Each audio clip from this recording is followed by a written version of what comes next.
Всем привет, с вами Тони Кирт. Сегодня я хочу поговорить об игре, которая выбесила меня так, как давно не выбешивала ни одна игра. Индика.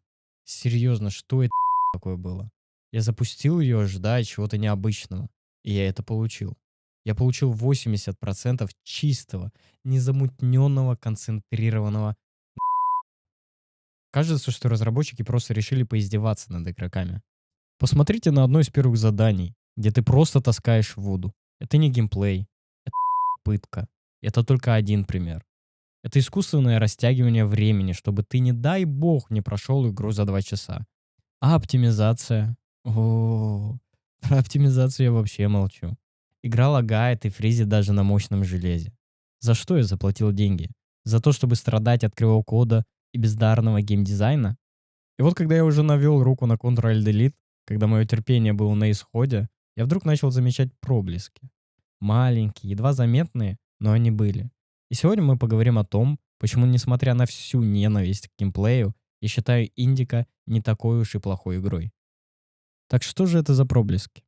А это визуальный стиль и нарратив. Посмотрите на это. Каждый кадр в Индика — это без преувеличения произведение искусства. Мрачные, гнетущие, но невероятно красивые пейзажи. Сюрреалистические видения, которые взрывают мозг. И нарратив. Боже, какой здесь нарратив. Диалоги Индики с дьяволом — это не просто болтовня. Это философские батлы, которые заставляют думать, переваривать и сомневаться. Внутренние монологи Индики — это крик души, который пробивает до мурашек. И вот в эти моменты ты забываешь обо всем. О медленной ходьбе, о кривых головоломках, о лагах. Ты просто погружаешься в историю, в ее мысли, в ее борьбу. И ты понимаешь, что все это было не зря. Что разработчики намеренно заставили тебя страдать. Чтобы ты, так же как и Индика, прочувствовал эту тяжесть, эту безысходность и эту рутину, которая душит ее. И когда на фоне всего этого мрака появляются эти лучи света, эти гениальные диалоги, эти потрясающие визуальные образы, они сияют в 1000 раз ярче. А теперь самое важное. Сейчас будет гайд, как правильно прокачаться в Индика. Видите эти блестящие штучки, разбросанные по всей карте? Собирайте их. Зажигайте свечи, читайте книги, получайте за это очки. Представьте себе дерево навыков, плюс 10 к скорости ходьбы или плюс 5 к шансу нести 2 ведра сразу. Вы собираете эти блестящие штучки, видите, как растет счетчик, а потом вы понимаете, что эти очки и предметы — это непривычный лут, который делает тебя сильнее или открывает новые способности. Это скорее едкая аллегория на игровые механики лута и прокачки, которая тонко намекает на бессмысленность накопления в мире, где важны совсем другие вещи. Или же это просто еще один способ искусственно растянуть прохождение, заставляя игрока искать эти бесполезные предметы, пока он не осознает всю тщетность своих усилий, к чему я и склоняюсь. В общем, можете забыть про гринд и оптимизацию билда. Здесь это не работает. Или работает, но не совсем так, как вы привыкли. Это как попытаться прокачать свой скилл терпения в реальной жизни. Вроде бы ты что-то делаешь, а результат не очевиден и на геймплей не влияет. Так что, если вы вдруг подумали, что сможете облегчить себе жизнь, собирая все подряд, забудьте. Это просто еще одна шутка разработчиков над вашим временем. Эти очки — это не ваша сила. Это скорее счетчик вашего терпения, который растет пропорционально вашему разочарованию. Они не дают вам никаких преимуществ, не открывают новые пути, не делают индику быстрее или сильнее. Они просто есть, как напоминание о том, что не все, что блестит, имеет ценность. Теперь давайте поговорим о том самом вопросе, который индика буквально вбивает тебе в голову. Это опять же моя личная интерпретация. Что, если вера не твой союзник, а твоя цепь? Для меня Индика — это не просто персонаж. Это каждый из нас, кто хоть раз чувствовал себя в ловушке. В ловушке ожиданий, правил, догм. Ее борьба с верой, которая должна была быть опорой, но стала обузой. Это настолько универсальная тема, что она пробирает до костей. Ты видишь, как она задыхается в этих стенах, как ее душа рвется на части от постоянного чувства вины за каждый свой шаг и за каждую свою мысль. И тут проявляется еще один важный аспект. Контраст между верой Индики, монашкой, которая теряет свою веру, и заключенным, который наоборот максимально верующий. Этот дуэт создает невероятное напряжение и глубину, показывая разные грани отношений к вере. Индика сомневается, борется, ее вера трещит по швам, в то время как ее спутник остается непоколебимым, находя вере опору даже в самых отчаянных обстоятельствах. Это не только про религию, это про любое убеждение, которое может стать как спасением, так и проклятием. Давайте остановимся подробнее на главных героях. Индика — молодая монахиня, чья жизнь наполнена рутиной и чувством вины. Она сомневается в своей вере, видит дьявола, который постоянно ее искушает. Но не к греху, а к размышлениям и сомнениям. Она воплощение внутренней борьбы, поиск себя и смысла в мире, который кажется ей тюрьмой. Ее путь — это путь освобождения от догм и навязанных представлений. Она хрупкая, но в то же время невероятно сильна духом, способная противостоять как внешним, так и внутренним демонам. Ее образ — это зеркало для каждого, кто когда-либо чувствовал себя запертым в рамках, будь то религиозные догмы, общественные ожидания или собственные страхи. Индика — это не просто персонаж, это символ борьбы за свободу мысли и духа. Она ищет ответы, даже если эти ответы разрушают ее привычный мир. И в этом ее главная сила. Зэк. Заключенный, который становится спутником Индики. В отличие от нее, он глубоко верующий человек, который находит утешение и смысл в своей вере, даже находясь в отчаянных обстоятельствах. Он служит контрастом для Индики, показывая другую сторону отношения к вере как к опоре и источнику силы. Его спокойствие и убежденность помогают Индике взглянуть на мир под другим углом. Хотя их взгляды на многие вещи кардинально расходятся, Зэк — это символ надежды и непоколебимости духа. Человек, который нашел свой путь к свету даже в кромешной тьме. Его вера не слепа, она выстрадана и является его щитом от жестокости мира. Он тот, кто напоминает Индике, что даже в самых сложных ситуациях можно найти внутреннюю опору. Его присутствие — это постоянное напоминание о том, что вера может быть не только бременем, но и источником невероятной силы. А дьявол? О, дьявол в Индике — это просто нечто. Для меня он не злодей в привычном смысле. Он скорее голос разума, который пытается пробиться сквозь толщу догм и запретов. Он не искушает Индику к греху, он искушает ее к мышлению. Он заставляет ее сомневаться, анализировать, видеть абсурдность и лицемерие вокруг. Он, по сути, ее единственный настоящий союзник в этой борьбе за свободу мысли. И это так круто, когда игра переворачивает привычные представления о добре и зле, заставляя тебя смотреть на вещи под совершенно другим углом. Дьявол здесь — это не рогатый искуситель, а скорее внутренний голос, который подталкивает к самоанализу, критическому мышлению, к поиску истины за пределами навязанных запретов. Он катализатор ее духовного пробуждения, ее проводник в мир сомнений и вопросов, которые в итоге ведут к пониманию себя. И вот тут мы выходим за рамки игры. Индика — это не про монахиню и ее веру. Это про любые жесткие рамки, которые мы сами себе ставим или которые нам навязывает общество. Это про идеологию, про традиции, про общественные ожидания, которые могут стать такой же цепью. Сколько раз мы делали что-то, потому что так принято? Сколько раз мы подавляли свои истинные желания из-за страха осуждения или чувства вины?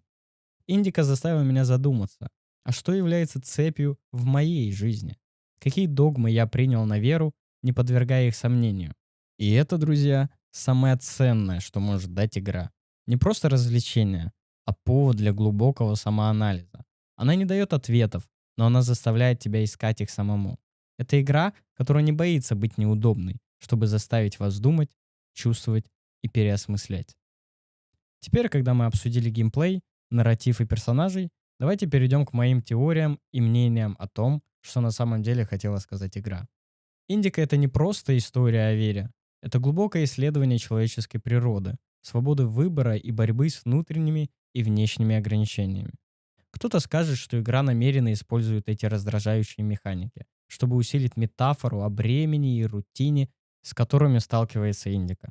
Это не просто плохой геймдизайн, это часть художественного замысла, хоть и очень спорного. Возможно, разработчики хотели, чтобы мы почувствовали себя так же, как Индика.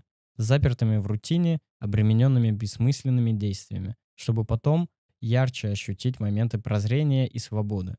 Это своего рода художественный прием, который хоть и вызывает дискомфорт, но служит глубокой цели — заставить игрока прочувствовать состояние главной героини. Но я с этим не соглашусь. Так оправдать можно любой геймдизайн. Но это неправильно. Заставить прочувствовать страдания персонажа нельзя, просто сделав игру кривой и неудобной. И, конечно, нельзя обойти стороной концовку. Признаюсь честно, для меня концовка... Она оставляет больше вопросов, чем ответов, и не дает ничего абсолютно. Возможно, это тоже часть замысла — показать, что в жизни не всегда есть четкие решения и счастливые финалы, но лично меня она оставила в недоумении и с чувством незавершенности. Это как смотреть «Игру престолов», и она заканчивается, когда матери дракона в первом сезоне, и оставляет всех с вопросом «Что?». Концовка Индика — это не точка, а многоточие, которое заставляет задуматься о том, что же на самом деле произошло, и оставляет простор для собственных интерпретаций, как скажут фанаты или разработчики. Но на самом деле это просто недописанная история. После такого интенсивного погружения в мир игры она просто оставляет горькое послевкусие. Итак, друзья, Индика — это игра не для всех. Я считаю, что Индика — это хорошая история, но не игра. Она неудобная, порой бесит, но оставляет след. Она заставляет тебя пересмыслить, казалось бы, обычные вещи. Она показывает, что вера, какой бы она ни была, может быть как опорой, так и цепью. Если вы не боитесь дискомфорта ради глубокой мысли, ради того, чтобы игра заставила вас по-настоящему задуматься, попробуйте Индика. Но с небольшим уточнением. Не пробуйте играть. Распробуйте ее прелести без гнилой начинки. Посмотрите прохождение, но играть или еще хуже покупать я никому не посоветую. Вот и все. Обязательно поделитесь своим мнением в комментариях. Что вас зацепило в этой игре? Или какой автор ролика не осознал истинную красоту игры? Мне очень интересно ваше мнение. Спасибо за просмотр и до новых встреч. Теперь, кажется, ничего хуже я уже сделать не смогу. Как легко перешагнуть через все, во что веришь. Куда перешагнуть? Куда-то туда, на твою сторону. Что еще за моя сторона? Опять будешь спорить, что нет никаких сторон, что нет ни добра, ни зла. Ну, давай попробуй.